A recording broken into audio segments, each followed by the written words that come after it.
Let's begin getting into this, what I consider to be an amazing application, and let's talk about some of the fundamental things about Adobe Illustrator. Now, first off, Adobe Illustrator is probably older than a lot of people that are listening to me right now. It came out in 1987, believe it or not.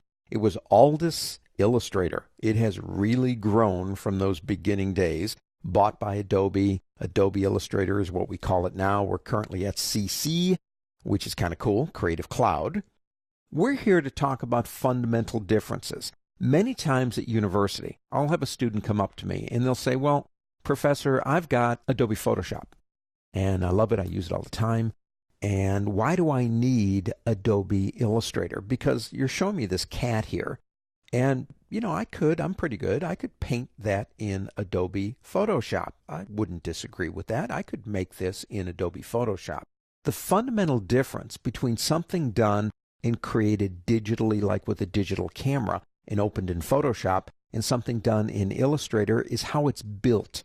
Now, I have two things open, Gato, El Gato, the cat, and Flowers, PSD. If you want to check these out, they are in your working folder. That's fine. But what I want to talk about is what's the difference between them. Now, this is a photograph taken with my digital camera. It is open in Adobe Illustrator, and that's fine. But I think most of us know this, but I'm going to do it anyway.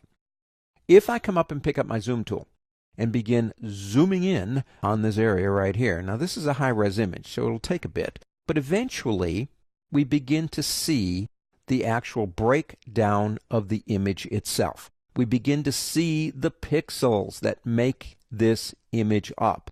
Now, whether you know this or not, and I think you do, an image that's a photograph is built up and it's resolution dependent. The number of pixels in a linear inch determine its quality. What I like to say is photographs will live and they will die on their resolution.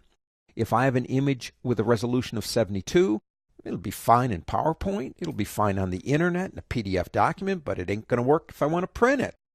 If it's 300, it'll work to print, but it wouldn't really be that good if you're going out to the internet. So resolution is a very important part. It's bricks.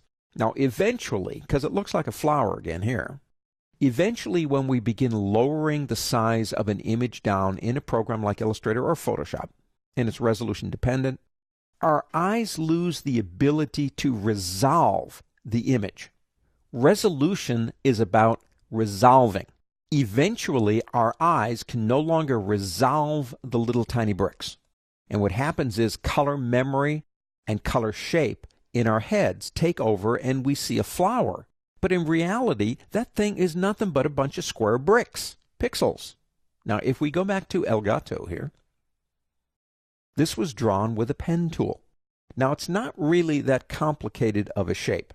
If I come up here to the word view, there's an option called outline. Now, that won't work with a photograph because the photograph's not vector. But if I click that, you will see the outline that the pen tool made to draw it, and then it was filled with colors and it became the cat. Now, the shortcut for going from outline to regular preview is Command Y. That's Command Y on a Macintosh or Control Y in Windows. Either way, it's going to work. Same keys, different names. The difference, and again, I think you know this. If you don't, you're going to find it out. That cat, I can do anything I want with that cat. I can blow him up to the size of the moon, and he will look fine sitting on the moon if I could get him up there.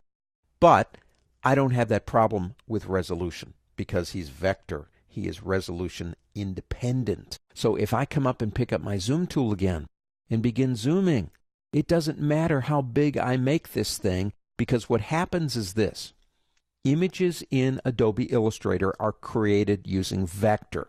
That's math. Now, to be honest with you, I wouldn't want to do the math myself. That would be really hard.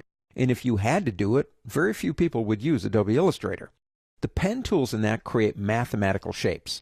As they change size, the math is redrawing the shape, which makes them resolution independent. Now, here's another thing to consider.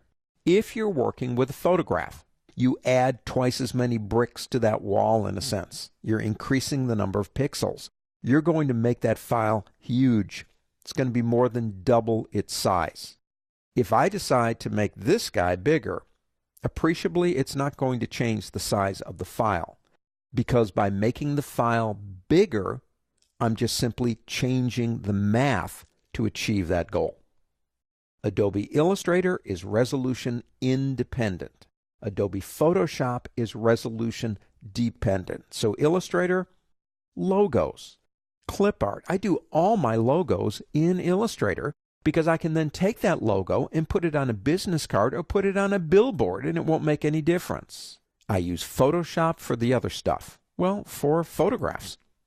And I love both programs, but both live in different worlds. Resolution dependence, that's Photoshop, and resolution independence, that's Adobe Illustrator.